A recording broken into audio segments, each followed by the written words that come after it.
Hi Daniel, it's Tony. Doing your critique on your macro stuff. The coffee beans look good. As you know, the assignment is just try and get in as tight as you can on something. It looks like the combination lens that you're using and being able to get in there close is working out for you. I'm also looking at white balance. Everything looks good in terms of white balance. You don't have any color shifts or anything that are thrown off.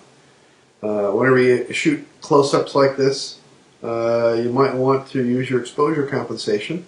The one of this pink flower right here, this looks fine. This next one, though, it looks a little on the overexposed side. Maybe, and I'm just looking at mainly this area right up in here. But you could probably do a little bit of an exposure compensation and basically darken it just a little bit. So do a minus 0.3 or 0.7, something in there. If you've got, if you're regularly working with exposure compensation. This next one, perfect exposure, just great. Nice detail in the dandelions where it needs to be, and then that shallow depth of field around there. I'm sure that just works out that way, the way that you shot it, but it actually looks quite nice. The next one of the tree bark, nothing really artistic or anything, but, just for you to be able to see how tight you can get in on something like that. The next one down here also looks just a little on the overexposed side. Sometimes when you are photographing something up against a dark green background, whenever you have that kind of situation like right here,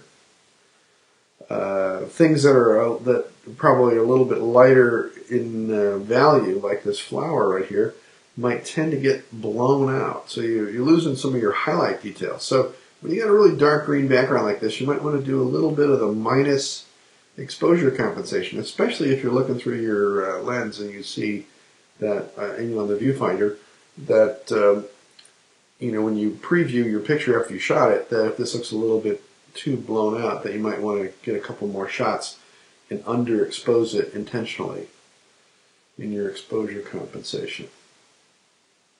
The next one of the seed pod, or maybe it's a pine cone, works out just great. Same kind of thing here. You have a little bit of dark green background. You might want to underexpose just a little bit, but the subject here doesn't really have any highlights that are blown out, so it's really not anything you get upset about. The next shot here, this works out great. Always nice to be able to get a bumblebee or something pollinating.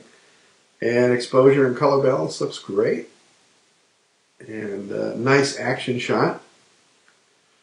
This next one right here, in terms of composition and everything, I know I'm not really being real picky on composition on this assignment, but probably there's a lot of stuff out here in front. Grass, you could probably just crop off that front part right there. You could probably just crop in nice and tight right here on the face of the turtle here. And if you're doing this rule of thirds, put the eye of the turtle in the top right-hand corner of the, in terms of the rule of thirds. This next shot right here of this flower, or this weed, whatever this might be, looks good. Always good to get in nice and tight.